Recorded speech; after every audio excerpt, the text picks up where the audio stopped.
Hi everyone, welcome back to Chop's Garage, and today I'm getting well above my station with this gorgeous Citroen DS5. So those of you that follow the channel know I do like my Citroens, and I think the DS range is when Citroen started to get back into some interesting styling again. So what am I doing with the DS5? Because again, those of you that watch the channel know that normally my sort of vehicle is a 2012 Hyundai i10 or little Ford KA or Fiat 500 or something.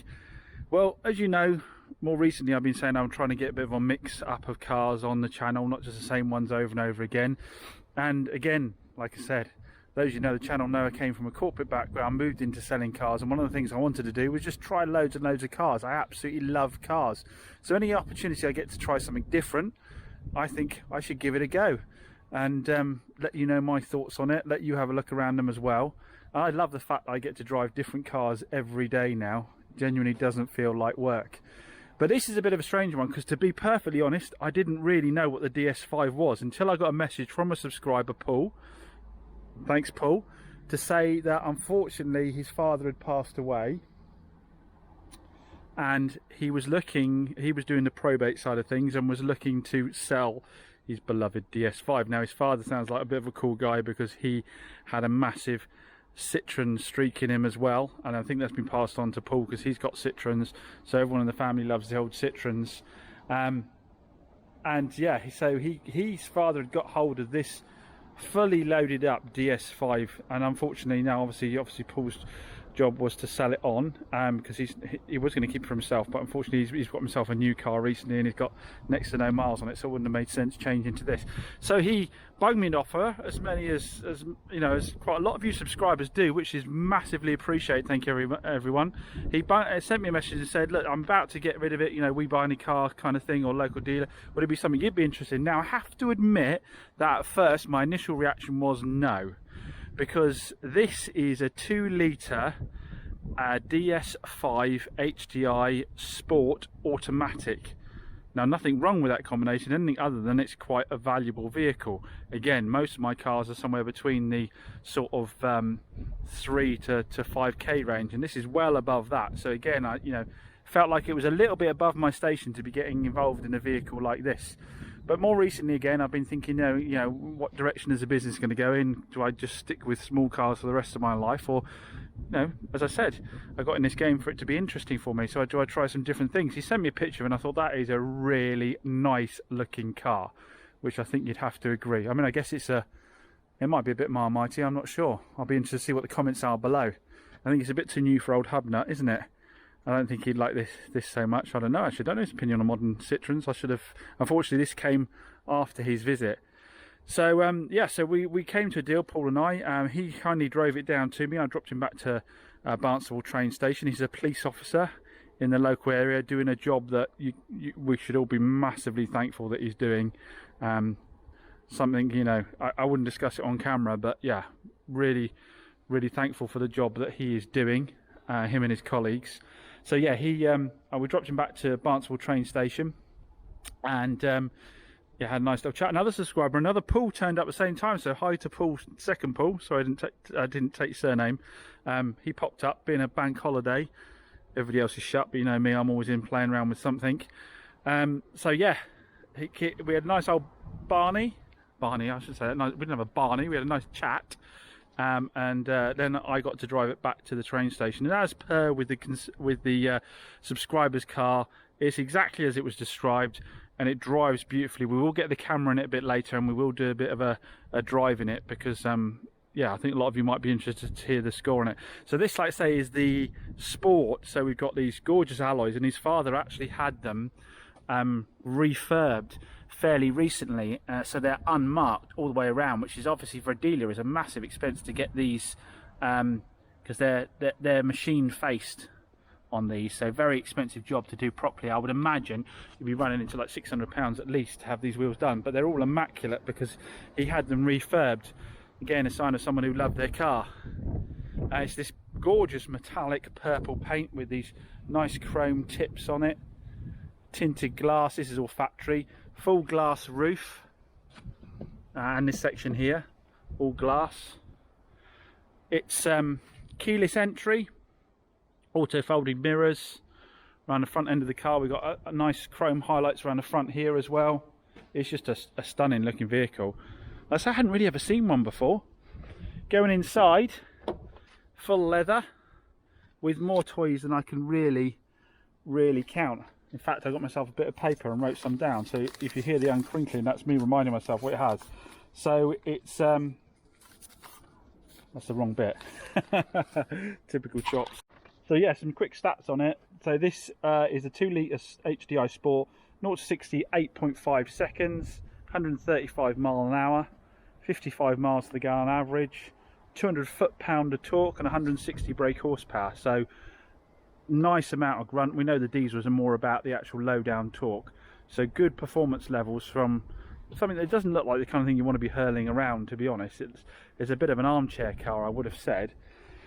So this one is an automatic, which we know at the moment is in demand big time. We've got sports setting and a winter setting there by the looks of it. You've got your Bluetooth and your satellite navigation controls here, electronic parking brake, controls for your electric windows. I'm not going to try and pretend I know what all the buttons are. We've got heated front and rear screens. Got a nice stop start button there, a nice little clock on the go. Controls on the steering wheel for your cruise control and for your stereo. Up here we've got buttons for your electric blinds on the glass sunroof, and then you've got a blind on the back with some gorgeous little touches like those little interior lights up there are lovely. All leather back here, as you'd expect with someone who's had their wheels refurbed like that. The interior is immaculate. We've got all the handbooks. We've got a full service history. I think it's missing one service from, unfortunately, when his father fell ill and wasn't doing any mileage. It didn't get a service then. It's all beautiful in here.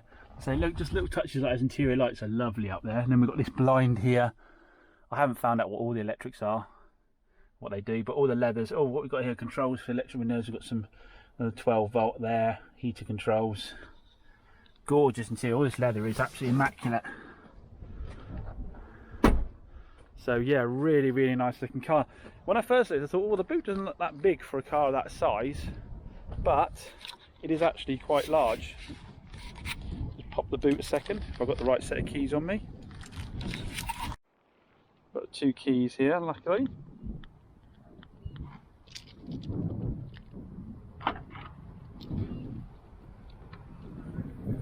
There we go. The boot is actually very large. It just looked small from the outside. So that's all again in lovely condition.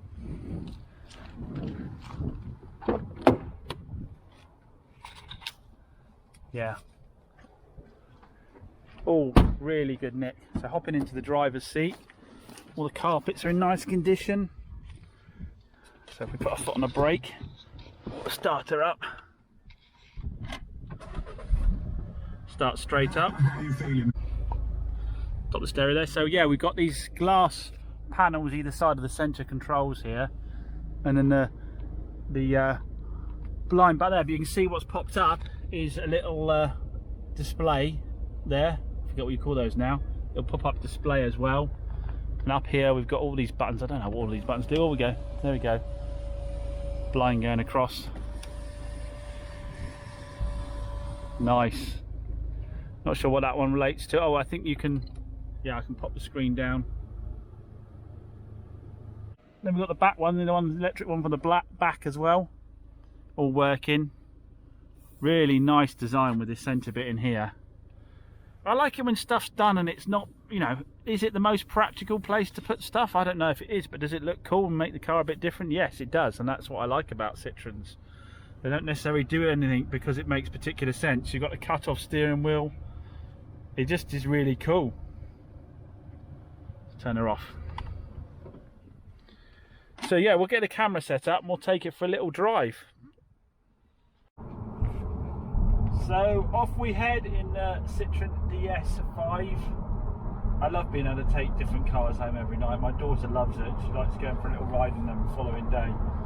She just goes and sits in them in the driveway and plays with all the buttons as well. So yeah, so off we go. I say 2 litre diesel with 160 brake horsepower, 250 foot-pound of torque, 0 to 68.5 seconds. The seats are supremely comfortable. It's okay, I'll wait for you to come through in a Porsche. Yeah. Yeah, the seats are supremely comfortable straight away as soon as you get in them. They're really, really comfy. I do like the steering wheel as well, chunky. I quite like the cut-off bottom on it as well, actually, especially my legs are fairly close to it. It gives me a little bit more room there. There is a lot going on with all your buttons and dials here, but everything's set nicely to hand. The diesel engine is quiet. It's only really at idle, like at standstill like this, you can really hear it. Once you're up and running, it's actually you don't really notice it. It's certainly got a very premium feel to it.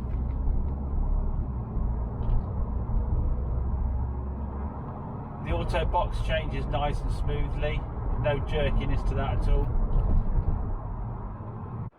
Nice touches like this stitched leather, bit of dash up the top here. That's nice. I like a bit of stitched leather on my dashes. I've always quite fancied a Alfa Romeo Brera S with the leather dash in the middle of it. Now we're not going to get up to any speed today because it's bank holiday weekend, and as you'd expect, Devon is absolutely rammed full of holiday makers who are clattering up the roads driving at slow speeds, but they are an essential part of the economy down here in the southwest, so we appreciate them and appreciate the income. It's just they get a little bit nervous on these roads, and these aren't too bad today. Yesterday they were doing sort of 30-40 mile an hour on roads you can comfortably do the national speed limit on. So I think I terrified a few of them weaving in and out with the Suzuki Swift. I can imagine this is something the family would be quite happy to hop in and do a little journey out and about. Looks like it'd be super comfortable in the back as well. Plenty of elbow room. So what am I going to do with this stunner then? Well, I'm afraid to say, guys, I've chickened out. I've got on the phone to my mate Theo at Bowen's Garage, who we sold the Viva and the C-Max to, because he loves low mileage stuff like this. That's what he's all about, and he has got a gorgeous dealership. You know, it is the proper looking place you'd expect, and this will fit in great amongst his stock. He offers finance, all that kind of thing, all the things I don't currently do. So I knew it might be down his street. He's a great guy, so I thought he'd be the first person to pick up the phone to, and he's having it. So if you are interested in buying this, which I think a lot of you may well be, especially if you're looking for a nice auto that's a little bit different from the norm, you know, isn't the same as all the other boxes out there at the moment, and is absolutely fully kitted out, then yeah, then this is the car for you. It drives so lovely, it really does.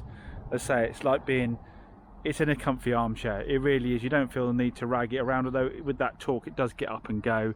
But yeah, you're not going to be disappointed with this at all. So if you're looking to buy it, I know that Theo at Bowens does do delivery as well, and no doubt he'll have his own in-depth walk around video on it, and he'll give it high levels of prep. He always does.